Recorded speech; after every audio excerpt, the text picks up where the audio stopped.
Well, the other day Cory was driving his El Camino and the put foot to the floor and got spongy. And by the time he got home, he had almost no brakes, so changed the master cylinder out. So of course, we went to bleed the brakes, and we dicked around. You can see we tried heat. I always try usually getting a nice brass drift in here, giving a good whack, give it some hits around it to kind of try to break it free. Nothing worked. It broke. So I'll pull the calipers off. Both of them have broken, by the way. So we'll pull the calipers off.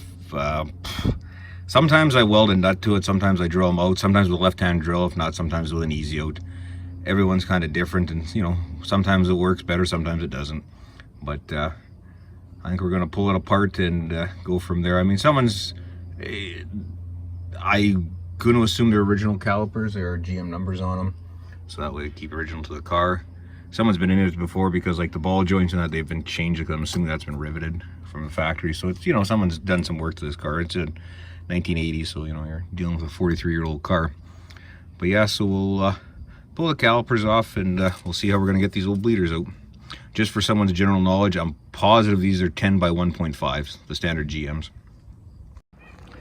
Okay, I'll spare people the monotony of taking it apart, but all it is two 3/8 brake caliper bolts. These ones I'll put some lubrication, I put back on just with 3/8 Allen key, 7/16 hex on the banjo fitting, and that's it. When was the last time you saw riveted brake pads? Showing their age a little bit.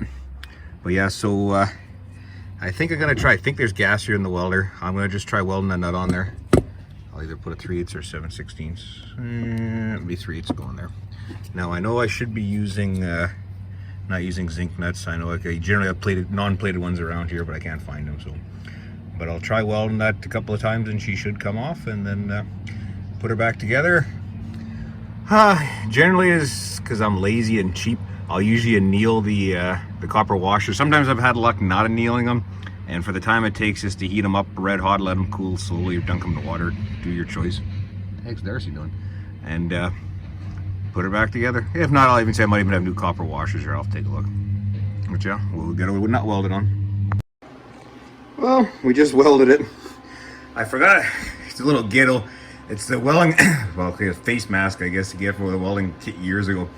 Cory's welding helmet I took up north with me, and I got back the other day and I haven't even unpacked anything yet. So yeah, we'll let that cool down for a bit. Now over the years, everybody has their different opinions on this. I mean, some you should tap around it, some take an air chisel or with an air hammer and tap around the casting to relieve the stress. Some tap the top of it. Everyone has a different opinion. I'm of the opinion whatever works for you is what works. But we'll give this a try and see what happens. Well, first nut didn't work, so we'll try the second one. I went and rounded up some non-plated nuts. That's always it's not good for your health to breathe the coating on it. And there's always the argument that contaminates the weld. It's not a strong weld, so now I have a nice clean non-plated nut. So we'll give this another whirl with the ghetto welding mask, and hopefully this time gets it.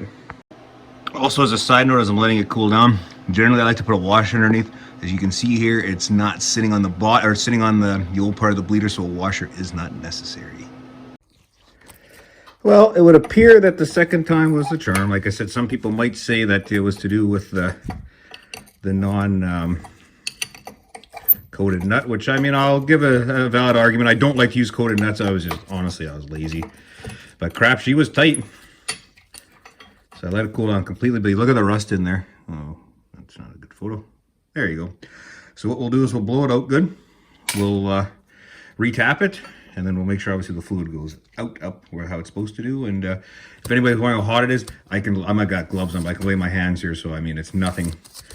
Car came down from Arizona, so I mean, those hot days are probably almost equivalent to what is this right now. So yeah, that's removing the bleeder screw. I'm going to pull the other side off, get that done, and then I got a one-man bleeder I'm going to try. We bought a cheap one years ago, and it was mediocre. I bought supposedly a better one, so we'll give it a whirl today and see what happens. Well, this one's being an absolute nightmare. This is the fifth nut I'm going to try welding on it, and after this one, if it doesn't go, I'm just going to machine the dang thing out. Because you start getting to the dollar and cents of time of it. If it's one or two like the first one, a couple of minutes, you know, I'm doing other stuff so I can kind of let it sit between. But for me to set this up on the mill, I'll go with a left-handed drill, Doubt it'll catch it to come out, but it might. And then pop an easy out in there to get it out otherwise. But yeah, everything always comes down to the monies and stuff. But it's when your time's your own, it doesn't matter. But it's yeah, what do you do? He said generally this works, but the odd time, two things: if it's seated in there really tight, the pressure's on it, and if the rust is in there, that's why I said at least you drill it out. You just start to relieve a little bit of the pressure, then she'll come out. Well, this is being an absolute nightmare. I think the camera will pick that up. There's your cross hole on the side there. So right now I'm down below the threads, where you can see that hole there. So the threads aren't doing much. I tried an easy out in here. I'm up to 930 seconds now. Ignore the crap on the side. There's a little bit from the weld there. I'm relatively centered in the hole. So I'm going to go up another 64th bigger. If not, I'm using left-hand drills in case anybody's wondering. Sometimes you get lucky. I wonder what the threads are going to be like on this thing. I wonder if a nice He-Man just tightened the crap out of this, like I was saying before. If I can find it, you can see how scored. Pam and I pick it up. My camera might not pick it up, but you see right there how scored it is. Someone has just tightened the ever-living crap out of these things. But we'll go one size bigger and try again. Well, I put some better light on here. You can see the threads will live for another day. That's just a little bit left. But it's the dang seat is still stuck down there. So I'm going to go in there with a pick. I might even try to go with a smaller drill again. I know what size the bottom is because the other one, and just try to peck that out a little bit more. But good God, is this one terrible. Well, there's what's left of it that came out. Come on, focus the threads on the left-hand drill. I don't think it's going to go too well. The seat does not look 100%. I mean, whatever. I'll try hooking it up. If it holds, it holds. If it doesn't, he's getting a new caliper. It's not worth fixing the seat. I mean, I dicked around this damn thing for probably over an hour. But yeah, anyways, that's taking out broken bleeder screws. Like I said, this one, I don't feel like going back over the bench here. You should have just seen the rust that was in there. There was just a pile of rust. Like I said, it was... Generally, they're not this bad. Usually we either put them in with either a little bit of never sees or grease or something on the threads, just so if you ever have to take them apart again, they come apart. But this was one of the worst ones in a while. If it wasn't for us, I wouldn't even waste my time doing it, because you spend this time and then it's not great. Then the customer's like, well, I'm not paying for it because you screwed it up. So you're just better just to walk away and say, get either a new one or a reman one, or let someone else worry about it. But yeah, so I'm going to go hook her back up. And we'll see if it holds. I'm not that confident, but you never know. Well, if you're going to bleed the brakes, I got everything put away because it rained like hell last night. And this is day 2. And I put the vacuum bleeder on. And it's weird. It won't hold vacuum. I'm like, well, this is weird. Everything looks good. So anyways, I didn't take this thing off. Cory had said the master cylinder was leaking. Him and Derek changed it. It was leaking underneath the bottom, so I guess they never investigated to look. So anyways, they put it on, filled it up, and it didn't leak or nothing. But as I'm checking it, I have it taken off on the front there, so I don't know how else is going to come up here, but you can kind of see the bright spot. Come on, zoom.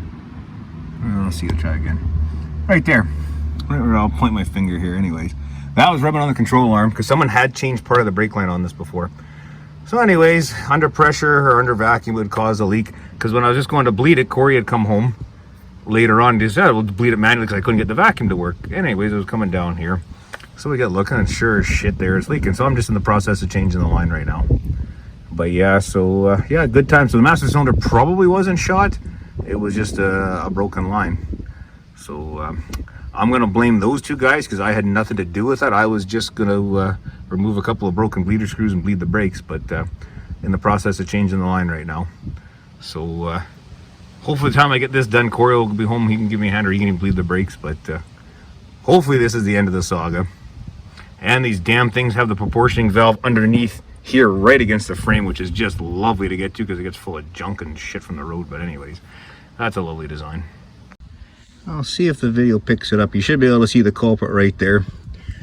Typical fucking junk. Even in the 80s, you can't get the damn thing out. They have it routed, bent. I had to pre-bend it a bit to get it out even up here, because it takes this is almost at 90 to get into the top of the proportion valve. This thing's going to be just a fucking, pardon my language, nightmare to get back in. And what makes it even worse, Cory likes his 4-speed cars. Clutches like this just make a pain in the ass because everything is just jammed right in there. It's the old saying, they drown 10 pounds of crap in a 5-pound bag. Good God, this is just terrible engineering at its finest. Anyways, we'll struggle and get it through. It's enough of me complaining for now. I don't know how well this is gonna get picked up, but anyways, this here, my hands have obviously, I get my finger just underneath there. It's a bad camera angle. Goes up. It's tough to see to get the camera in here, but it misses everything. I kind of Siamese up going the other hose up all the way. Get the speedo cable up here. Like I said, this was, with one guy it was super frustrating just because you have so much crap that goes up there. But anyways, we got it in. Gonna fill up with brake fluid, see if we got any leaks, and then start bleeding. As a fun fact, this is not the first time this is done. I probably should have just put a little bit longer one and went up here, but I said, hell with it. The splice looked good. Everything looked good, and I said, I just tired of this. I'm gonna move this up here a little bit. We'll zippy tie those together, I think. Maybe I will, maybe I won't, I don't know. Maybe I'll let them float. They all do have clearance now. I gotta double check. Yeah, we have clearance above here. I might even bend that up just a little bit more, just to be on the safe side. I don't know if I like doing this again. But oh boy, whoever did this sure like their zippy ties. Good God, there's zippy ties everywhere. But yeah, so we'll fill our full of brake fluid, start bleeding, see what happens. Second here. There we go, we just finished bleeding the brakes. There's Cory with the thumbs up. Car is a little unique. Everything's just jammed into this damn thing. Even to do the bleed the rear bleeders. Tried using my vacuum pump. I had mixed results with this, so we just did it the old-fashioned way. Pump 3 times and hold. Yep. Farthest, start the farthest and work our way to the closest. Yep. So got a rag, clean things up, put the tires on, and we had, as you can see, the rust on the dang rotors. Derek had 4 inches according to the weather. They said they had Blockport at 4 inches. Yeah. So Dougal had 6 inches yesterday. We had, I don't know, maybe a half, and I think that's being generous. When I stayed at Kevin's, it rained for about 5 minutes. It poured on the dump road. Yeah. Just poured. But yeah. People in the States won't know where the dump road is. No, they're not going to know the dump road. People here even are offended by the dump road. It's actually Winfield Road. But anyways, I digress. Yeah. So anyway, I guess I'll slap the tires on, take a car wash. The video's going to probably be shitty because it's done on my cell phone because I was too lazy to get the GoPro doing this. So, but it's interesting working on cars. People have been into this thing before. One of the caliper bolts is basically stripped. I mean, the bolts were at like $5. Change the stupid thing. You won't see in the pictures much. Everything's lubricated with grease there. So, it should hopefully do a while. So anyways, you're going to tell your spiel? That's my spiel. Okay, very good. Anyway, guys, like, share, subscribe. Thank you, Booger. I'll go to the bank and pay you some money. Oh, yeah. Good luck on that one. There's my headrest underneath there. Bye for now.